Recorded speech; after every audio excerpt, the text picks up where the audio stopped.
Okay, this is a story about Shem Tov story. This, in fact, was the first Baal Shem Tov story I ever heard. First Baal Shem Tov story. Uh, I lived in Bnei Brak, and someone came to my house and told me that there was missionaries that were working in Pardes Katz. Pardes Katz is really a part of Bnei Brak. It's just on the other side of this big street, which is called Jabotinsky Street. And that was, we're talking about now, this is like 40 years ago. And there was no religious activity there at all. And this was like prime ground for the missionaries. So I decided I'm going to go do something about it. I didn't speak Hebrew very well, and even now I speak with a big accent. In any case, so I went and I found somebody that would tell stories to the kids. And we walked there, and his name is Yitzchak Lieberman, and he's now ill. He's very ill, so God should give him a big refuah. What's it? Yitzchak Dovber Ben Esther. Anyway, so he's told the story, and I was entranced, and so were the kids. And the story goes like this: well-known Baal Shem Tov story.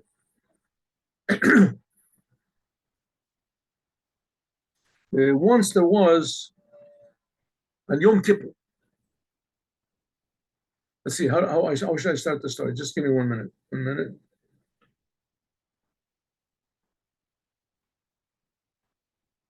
Okay, good. We'll start it like this.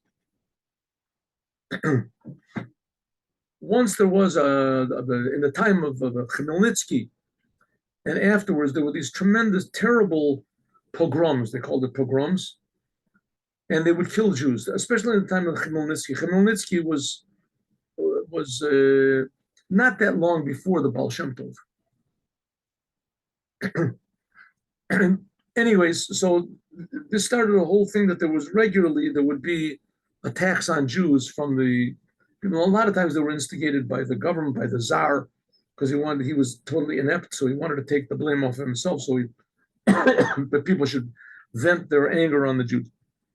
Anyway, so there was this family that they had a little baby, and the little baby, a Jewish family, and suddenly they started one of these terrible pogroms, and they ran away. And they realized that the baby would not live. They would have to be running through forests, and the baby needed a place that was provide milk, whatever, the warmth, food, something. And this baby was, like a few months old.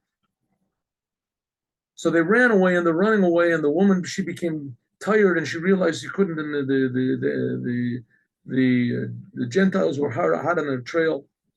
So she took the baby and she wrapped it up, and she put it on a doorstep. And she put a little note in there, and she ran away. Early in the morning, the couple that lived in the house, the inhabitants of the house, opened the door, and it happened to be an old. Oh, I got another good story. Okay, I'll tell them later.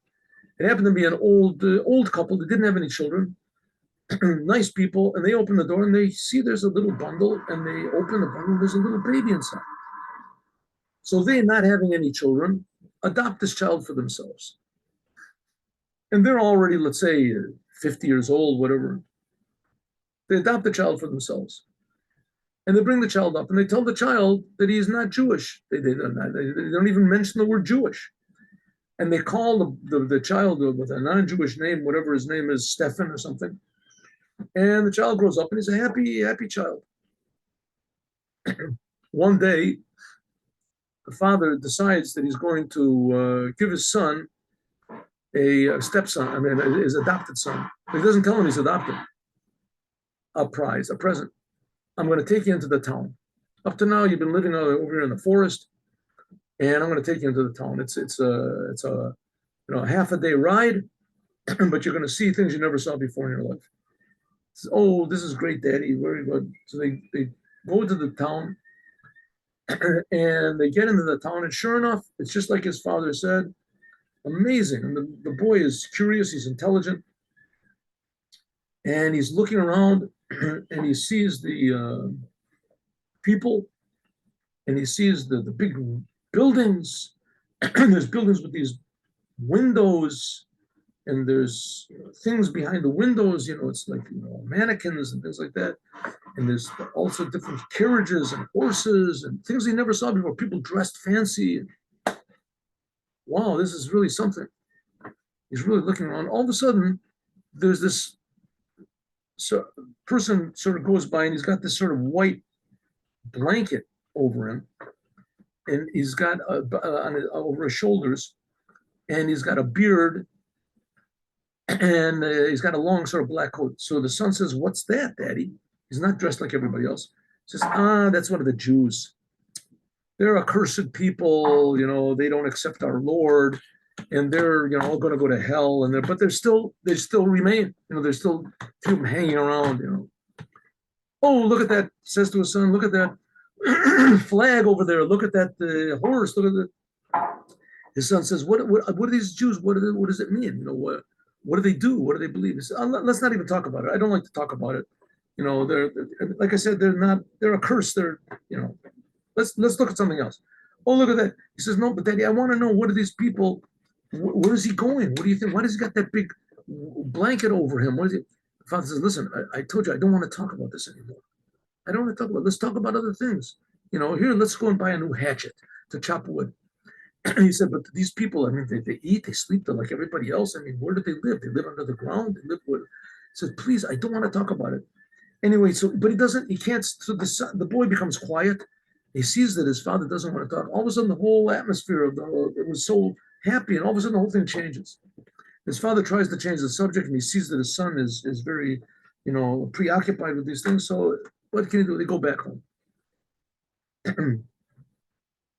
His wife says, "How was it?" So his father says, "I'll talk to you about it later." When he's in the room, he says, "I don't know what happened to him." All of a sudden, he saw one of these Jews, and he started, asking all sorts of questions about the Jews and what are they and why they are. He wrecked the whole thing. Just I don't know what type of a boy we have in our son. So his mother said, "What do you think? You think we should tell him the truth?" So what do you mean, that little note that was on that they had over there? Nah, I think maybe we should tell him the truth. So no. Why? Anyway, so finally, what happens is his parents take him aside. The boy doesn't eat. He doesn't eat. He's not sleeping. He's all worried. And he says, "Well, why don't you eat something?" He says, "No, I don't really want to." So the father and the mother take him, sit him down, and they say, "Listen, my son, we want to tell you something. You're adopted, but we love you. We brought you up. We fed you. We protected you. All the other Jews were being killed. The fact is that the Jews are accursed people, and you're blessed that you got into our family, and now you can cling to the true way of religion, what we believe in." "Okay, but we love you and we want you to stay here. We want you to." So the boy says, "Oh, yeah, okay, good. Thank you very much for telling me. Thank you." So that night, the boy doesn't go to sleep, and he takes like a half a loaf of bread or something that he has, and he runs to the town. That night. Parents are asleep. Leaves the town. Leaves a little note to his parents. "Thank you. I love you. I appreciate everything you've done. Someday I'll repay you, but I'm a Jew. I have to find out what this means." So he runs to the town. Now it so happens that day that they saw this Jew walking in the town, the day that the father took him into the town, was Rosh Hashanah. And 10 days after Rosh Hashanah is Yom Kippur. So by the time this boy gets to the town, it's Yom Kippur, right? By the time they told him, it was like a day before Yom Kippur, and he runs to the town and he gets there, and it is Yom Kippur in the daytime. And he sees there's a Jew walking, so he walks after the Jew, and he gets in, there's the synagogue. And he sees all these Jews are standing there, and they're all praying. And they've got their books, their prayer books, and they're praying, and some of them are crying. And he is so he says, "Well, I'm a Jew. I want to pray. I don't know what to do. I don't know how to pray. I don't know what to say." So he takes one of the books, he can't read anything, doesn't know what's going on. And he hears everyone's praying, "Ana Hashem, Atzilana." Tshuva, tefillah, tzedakah, everyone's crying out. So he says, listen, what can I do to pray? I want to pray. He says, listen, there's something I know what to do that better than anybody else. I can imitate a rooster. He says, in the farm where I was as a rooster, my parents were always really amazed, how I could imitate the rooster. My mother just used to, what is it, stepmother. She, oh, it's so good, rooster. So that's what I'm going to do. So everyone's standing there and they're crying and they're all praying.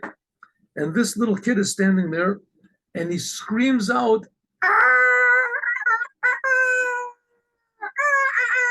screams out, Hashem, I love you. Hashem. And everybody turns and they look at him. Here's this little non-Jewish boy, Gentile boy, screaming, interrupting all the prayers. They grab a hold of him and they want to throw him out, right? What are you doing? Right? So the Baal Shem Tov was the Baal Shem Tov synagogue. The Baal Shem Tov turns around and he says, bring them up to me.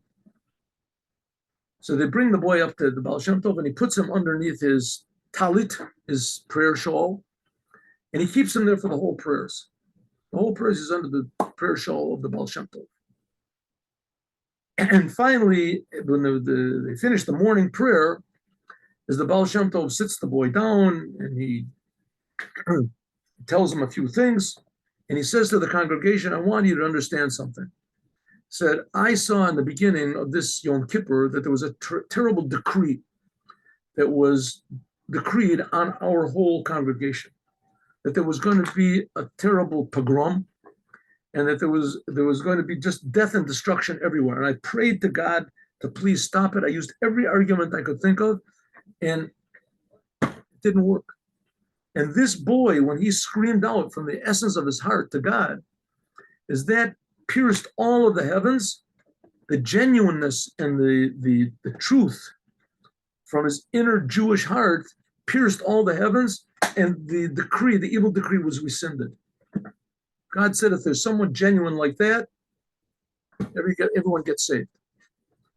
That is the story of the Baal Shem Tov and how one boy's genuineness saved the whole congregation. But there is a footnote we can put on this afterwards. That worked the first year, but the second year, if the boy tried to do it again, it wouldn't work, because it's not enough just to scream out to God from the essence of our heart. If we can do more. True, if you start to learn and try to understand, that could take away from our genuineness. But that's the risk that we have to take. That's the idea of God putting the soul into the body. The soul, before it was in the body, was pure. It had a true connection to God. In the body, there's all these distractions. We have to ignore the distractions, defy the distractions, and even transform the distractions in order to make this world a perfect place. That young boy, he broke through and defied all the distractions.